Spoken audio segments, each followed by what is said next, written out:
Now, somebody else wrote to me and said they were talking about me working with third parties, which I'll get into in a minute, but let me just read you what they said. They say, I do question, this is just an extract, they said lots of other nice things as well, but they say, I do question you're doing distance work for others at the request of friends. It sounds as if you are doing so without the consent or knowledge of the third person. I'm wondering if this is ethical. I was raised to stay out of other people's minds unless asked. So, what they're talking about is the latest bit of writing I did was a sort of update on what's going on in my one-to-one work. And I talked about a few things.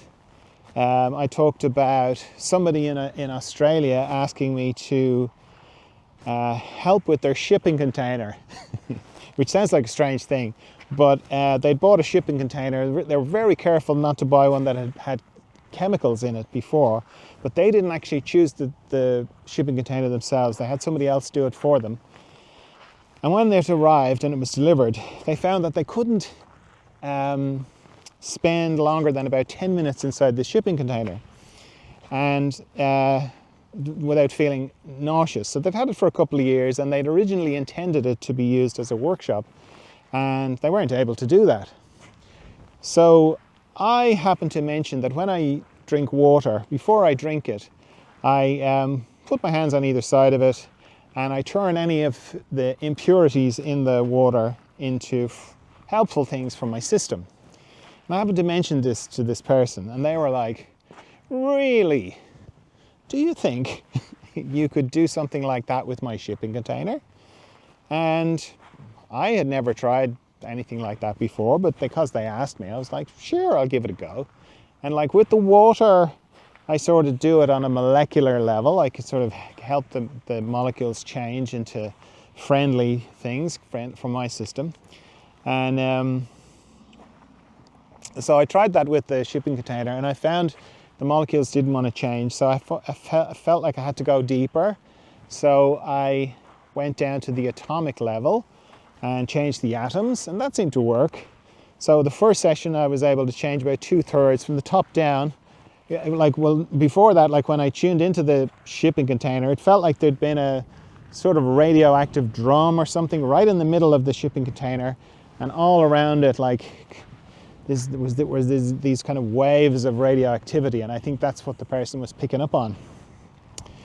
So yeah, it took 2 weeks, and everything was good. The person can now go into it, and rather than, like, whenever I'm transforming stuff like that, you know, if this is, I think of it like a pendulum, and if the one end of the pendulum is dysfunction or disharmony, or in this case radiation, I don't just bring it to the bottom of the arc and make it not be that thing.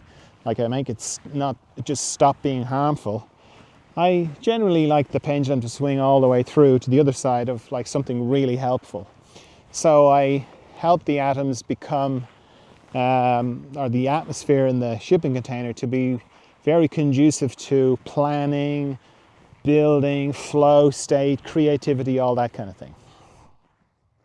So once it was all done, the person very tentatively started going into the shipping container, and now they can go in and be there for as long as they like. So they're super happy.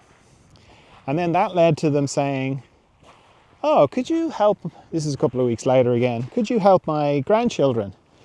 They were injected in 2020 with chemicals that were designed to help them, but I think there might be compounds in what they were injected with that maybe are not helping them, because one of them is actually sick. He's got a lot of digestive problems and he's in hospital. So could you do what you did with the atoms, or whatever it was you did with the shipping container? Could you do that with the whatever is in those compounds? Again, hadn't occurred to me, so I went, sure, I'll give that a go.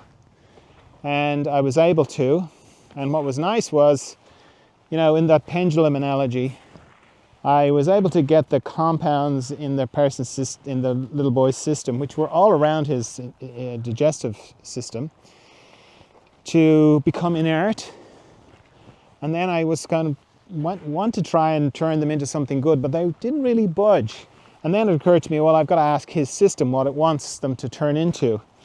And as soon as I kind of thought that, then his system said strength and happiness. So I was like, oh, okay. And as soon as he said that, they turned into this lovely strength and happiness. It was quite lovely. And then when I was telling the person, because I never met this child, this is all distance work, I told him about the process, and he was delighted. And then I said this thing about, I had to get from him what he wanted them to turn into, and he said strength and happiness. And then the guy I was talking to became quite emotional, because apparently these are the core traits of this little boy, strength and happiness. So that was nice. Then he asked me to further help with his other 2 grandchildren, and then other people. I mentioned it to other people, and then I've done it for other people who got injected around that 2020 time with the similar kind of things. And yeah, some people are having like ongoing health issues that had been happening since then, and I did this thing, turned the unhelpful compounds into helpful compounds, and their physical stuff went away. So that's all beautiful. So this was all part of this update of like, oh yeah, these are things that have kind of revealed themselves to me in my one-to-one distance work. And one of them was this working with third parties. So I'd be working with somebody, and then they'd say, oh, I've got a friend who's got this problem, could you help them? Like maybe somebody has psychiatric problems and they're not in a position to kind of come and see me directly. Could you help them? I was like, sure. And what I found was that, it went a lot quicker with third party. Usually, like people when I see for one-to-one sessions directly, it's 8 weeks, maybe it's 16 weeks. It can be a long kind of process. But with these third party things, where I'm not dealing directly with the person, it's like somebody asks me to help somebody else, then 3 weeks for long-standing chronic conditions is quite remarkable. So that's what this person is saying. It's like, how can you do that? You have to ask them permission, and that's a common thing in distance work or all that kind of thing. And it's true depending on how you work. So when I'm working with people, whether it's directly or third party, I, number one, never go to the person. I'm always very much in the mystery, and I'm available, and the person comes to me. So that's different for a start. Then I never have an agenda. I never kind of go, I want you to get better. I think you should get better, and I am going to make you get better, or I'm going to try very hard to make you get better. I don't do that. I don't have any agenda. All I have is availability and my heart. So, and my skills.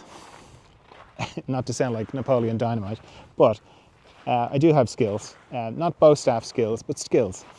And so I'm not trying to do anything. And it's not like I've got X-ray vision. I only ever see what I'm shown. So everything that I work with to do with people comes from them. There's no part of me moves towards people at all. They come to me in the mystery,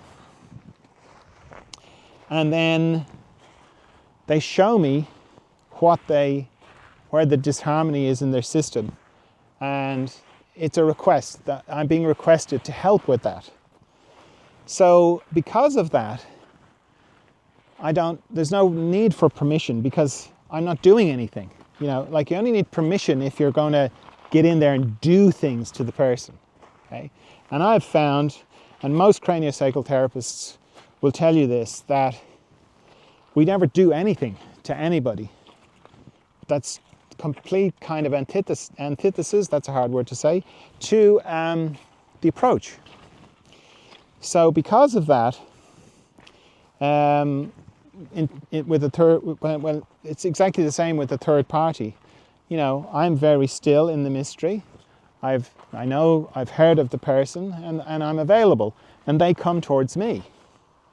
And then I'm like, okay, I have skills, and I'm here to help in any way that I can. What would you like help with, or would you like any help with? And sometimes the person's system will just stay there for a long time and nothing will happen. And it's almost like they're testing to see if I'm serious about that. And I am. Like I don't want to interfere with anybody's process or life or whatever they're figuring out about themselves in their life. I don't want to interfere with that. So eventually then they'll kind of show me, yeah, I've got this bit here, it's a bit, could you help with that? I go, sure, I'll help with that. And then I help with that. But I never move towards them or have an agenda. So if you are the sort of person who has agendas and move towards people, yes, you do need permission. Of course you do. Because it's invasive and it's disrespectful and it's kind of opinionated and a bit arrogant. But I'm not doing any of that. I'm just happy to sit with the person in the mystery for as long as they want, and if they don't want me to help them at all, that's fine. So yeah, because of that whole question of permission, it doesn't even come up, because it's built into it. It's deep respect for people's process, what they're going through, what they're figuring out about themselves. All I am is available, and I'm just delighted, because all the things I've described and the things that I described in this blog post are pretty out there, and even though I talk about them like this, I'm very practical. Like I'm quite a practical person. So if people weren't getting better, one of the other things I do is I can clear. If people are going on holidays or they're going on a trip or they've got stuff going on in their house or they're going to an Airbnb, I do it for myself, and again, it just came up in conversation. So I can clear the pathway for them, and as I'm doing that, I might go, oh yeah, when you go through this airport, bit of congestion, just keep an eye out for it. And the number of people who've kind of reported to me, wow, yeah, when I got into this, when I was changing flights in this airport, it looked like I was going to be delayed and miss my flight, but then just it all sort of worked out at the last minute, So these kind of confirmations, yes, my cousin is feeling so much better. The pathway to when I was traveling, it was clear. The Airbnb was great. It was all lovely. Without that feedback, it's all just like fantasy or aspirational, or wouldn't it be nice if?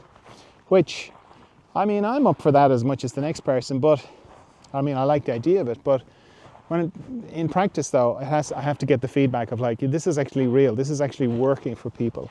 And I have. So I do more of it, and I don't know what I can't do. So if somebody asks me to have a go at something, I'll go, sure, I'll give that a go. So yeah, that's a long answer to permission. I don't need it because it doesn't even come up. It's a moot point.